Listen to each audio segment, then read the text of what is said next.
విజయవాడలో పెరిగిన petrol diesel ధరలకు వ్యతిరేకంగా ఎన్టీఆర్ జిల్లాలో వైసీపీ శ్రేణులు ఆందోళన చేపట్టాయి.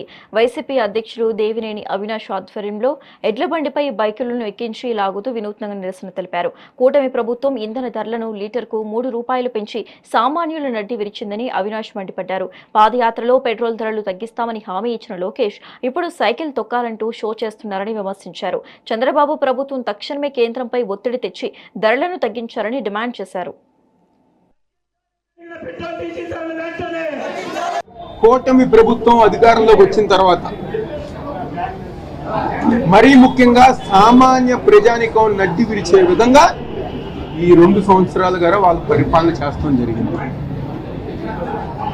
ఈరోజు ఆంధ్రప్రదేశ్ రాష్ట్రంలో పెట్రోల్ మీద అదేవిధంగా డీజిల్ మీద ₹3 పెంచి దేశం మొత్తం మీద ఆంధ్రప్రదేశ్ రాష్ట్రమే ఎక్కువగా రేట్లు ఉండే విధమైన పరిపాలన చేసిన ప్రభుత్వం ఈ కూటమి ప్రభుత్వం.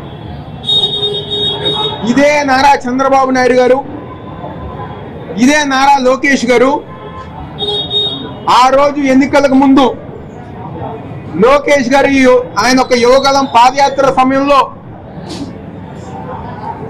అమ్మ, అక్క, చెల్లి, అన్న నాదే బాధ్యత, మీరు కూటమి ప్రభుత్వానికి ఓటేసి గెలిపించండి, పెట్రోల్ డీజిల్ ధర